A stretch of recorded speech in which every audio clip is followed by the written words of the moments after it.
Stop for a moment and consider this carefully. Your mind is not waiting for instructions. It is already receiving them. Every hour, every conversation, every image, every environment you step into is shaping you, quietly, consistently, and without asking for your permission. There is no neutral state. You are either being programmed or you are programming yourself. Most men believe their thoughts are their own, that their opinions are original, that their decisions are the result of independent thinking. But look closer. Where did those thoughts begin?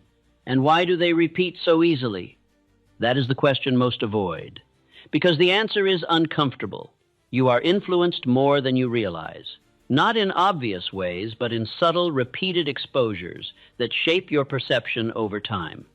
And unless you recognize this, you will live out patterns that were never consciously chosen. Let me ask you something directly. Why do you think the way you do about money, success, and your own potential? Did you deliberately choose those beliefs, or did they form gradually through repetition, environment, and exposure? Repetition is the mechanism. What you hear often becomes familiar. What becomes familiar begins to feel true. And what feels true starts to guide your decisions automatically, without effort, without resistance, without question. That is how programming works. Not through force, through consistency. You do not wake up one day and decide to think small. You absorb limitations slowly, through daily exposure, through conversations, media, surroundings, and subtle reinforcement that conditions your expectations, until limitation feels normal. And once something feels normal, it becomes invisible. This is how potential is reduced. Not by lack of ability, but by unseen influence shaping your belief about what is possible. And once belief is limited, action follows. Because you will never act beyond what you believe is attainable. Action always follows belief. If you believe success is difficult, you will approach it with hesitation. If you believe opportunity is rare, you will not pursue it aggressively. If you believe you are not ready, you will delay. And all of it will feel logical because it has been repeated. Have you ever noticed how certain thoughts return without effort? Doubt, comparison, delay, the quiet voice that questions your ability just as you are about to act. That is not random, it is programming repeating itself, and repetition strengthens it. Each time you entertain the same thought, you reinforce it. Each time you accept it without challenge, you make it more familiar. And over time, it becomes automatic part of your identity. This is where control is lost. Not in one moment, but gradually. You begin to react instead of direct, to follow instead of choose, to think in patterns that were installed over time without ever questioning their origin. But familiarity is not truth. It is repetition. And repetition can be changed, but only if it is seen. Because what remains unseen continues to operate without resistance. It shapes your decisions quietly, guiding your actions while you believe you are in control. This is why awareness is power.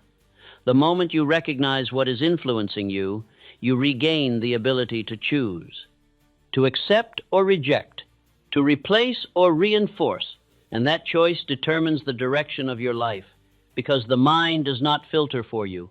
It accepts what is repeated. So if you do not choose what enters your mind, something else will choose for you. And that something will not always lead you toward growth, clarity, or success. It will lead you toward familiarity, and familiarity often leads you back to where you started. In this lesson, you will uncover 7 specific forces that are shaping your thinking right now. Not obvious forces, but subtle ones.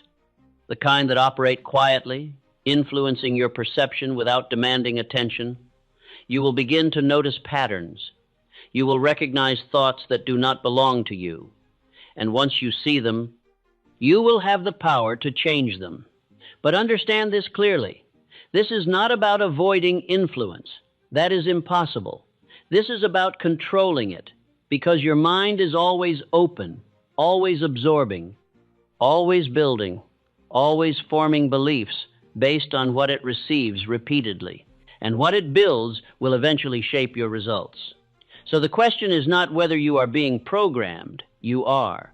The question is, by what? And once you answer that, something shifts. You stop reacting. You begin choosing. And the moment you begin choosing what enters your mind, you begin to shape what comes out of your life.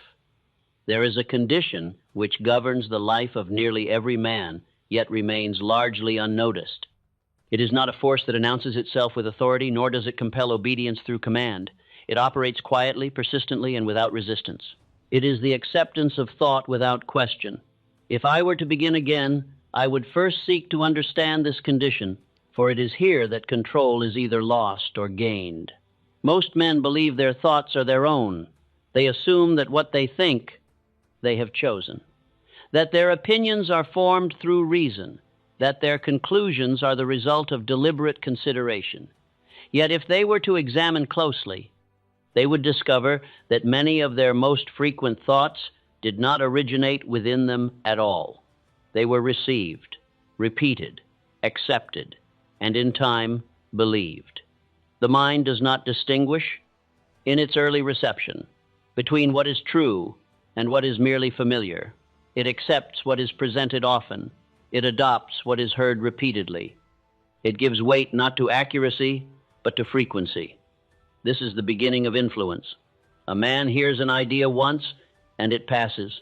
He hears it again, and it becomes noticeable.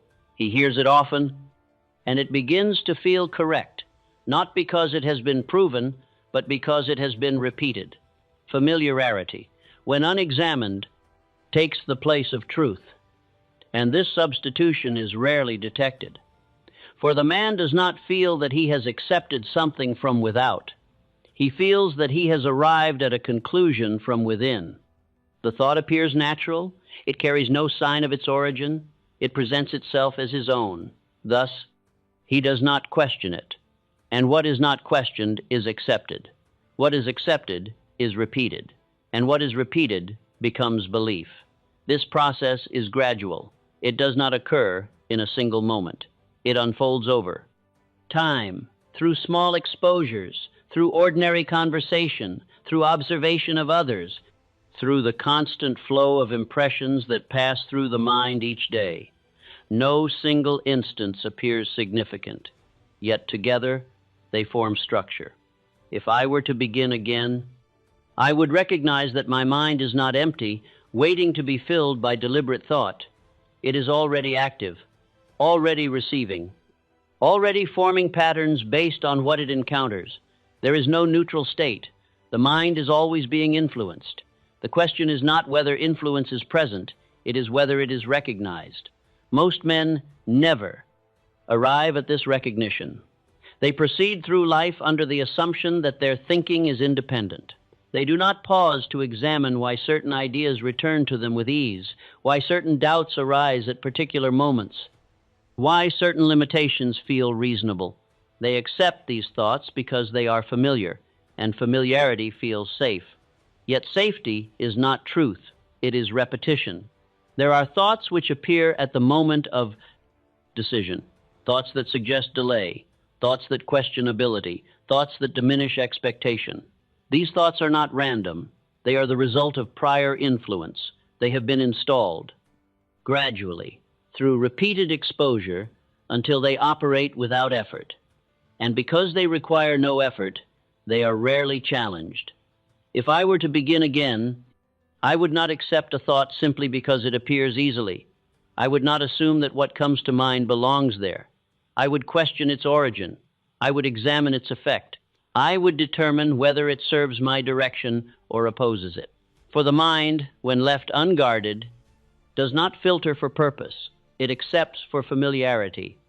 This distinction is critical, for a man may be guided by thoughts that do not serve him, yet he follows them willingly, believing them to be his own. He delays when he could advance. He hesitates when he could act. He lowers his aim without recognizing that it has been lowered. All of this occurs without force, without awareness, without resistance. This is the power of silent acceptance. It does not require agreement. It requires only repetition. Consider how easily a man adopts the expectations of those around him. If he is surrounded by limitation, he begins to accept limitation. If he hears repeatedly that success is difficult, he begins to approach it with caution. If he observes hesitation, he begins to hesitate. He does not decide these things consciously, he absorbs them, and once absorbed, they become part of his thinking. From thinking, they pass into action. From action, they produce result. Thus, the origin of many results lies not in deliberate choice, but in unconscious acceptance. If I were beginning again, I would reverse this process. I would refuse to accept thought without examination.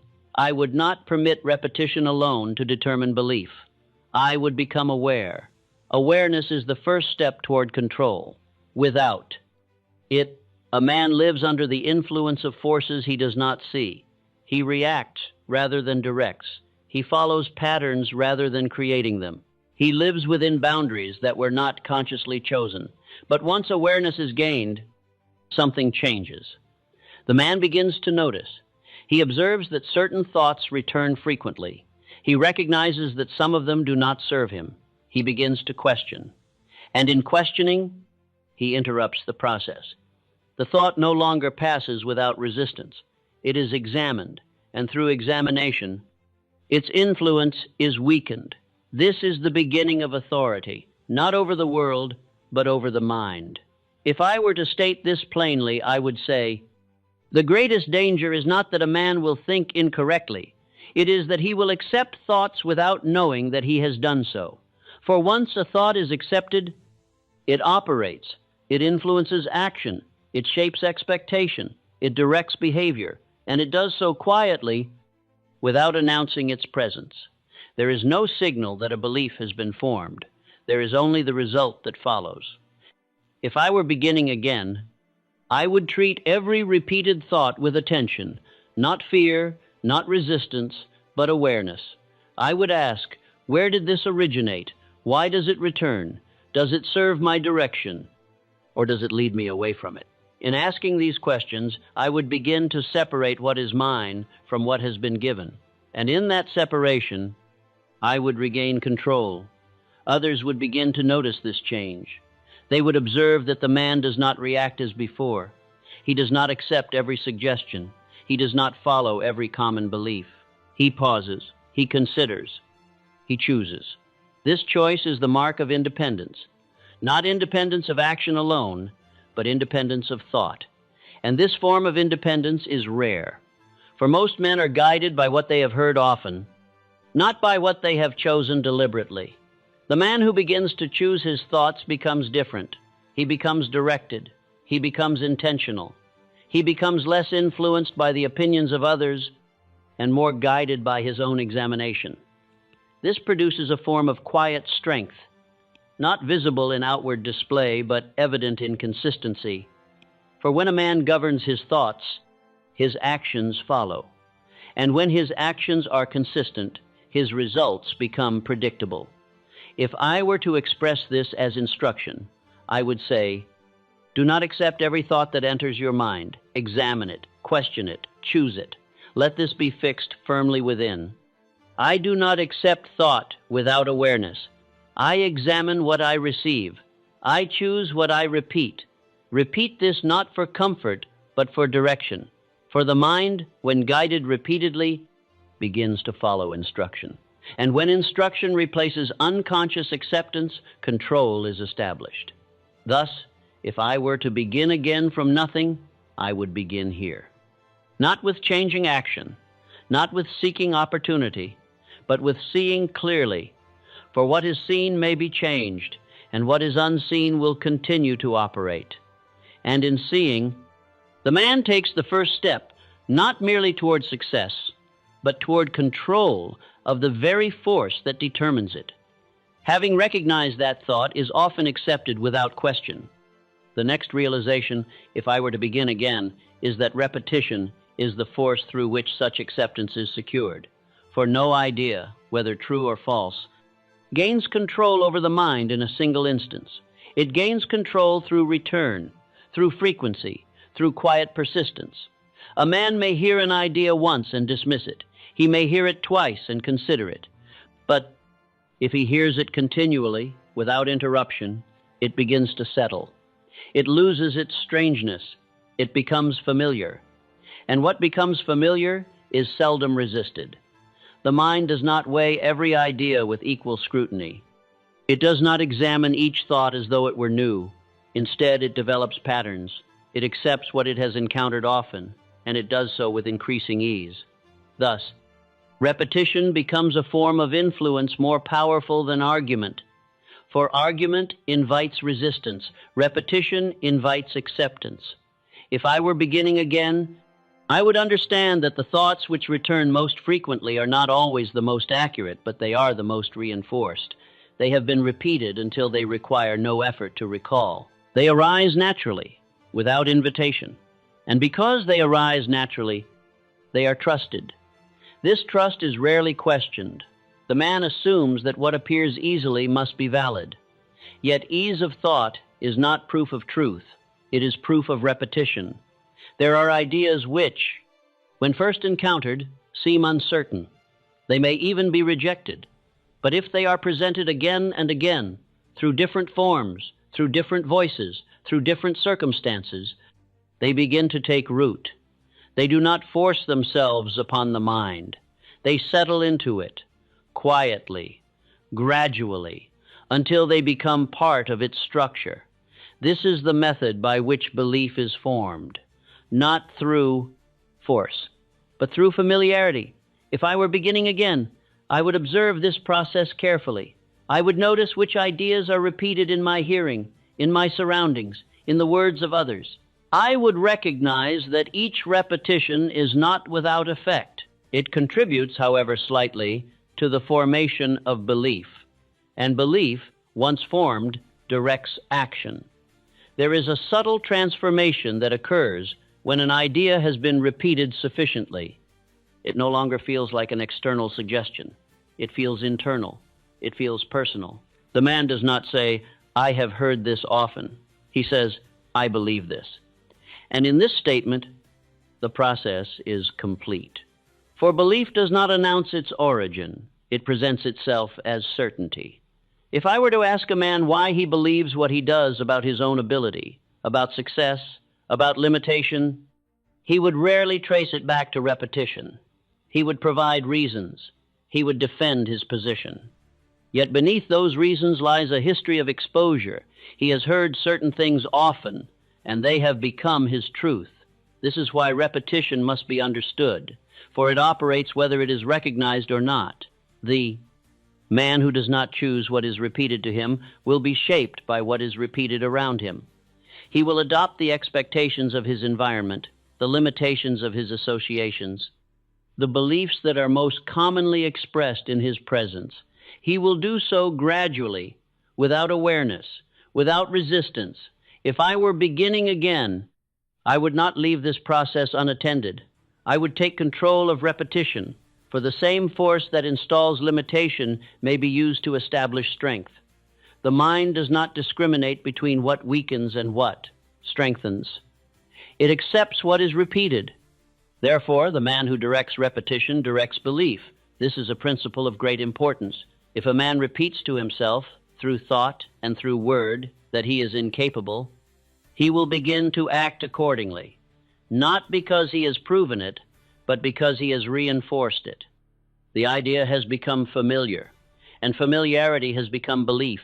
Likewise, if he repeats that he is capable, that he will continue, that he will advance, this too becomes familiar. And in time it becomes belief. The difference lies not in the nature of the mind, but in the direction of repetition. If I were beginning again, I would be deliberate in this direction. I would not permit the most frequent thoughts to arise by accident. I would choose them. I would repeat them. I would reinforce them until they become natural. For once a thought becomes natural, it no longer requires effort. It operates, and in operating, it influences action. There is also a connection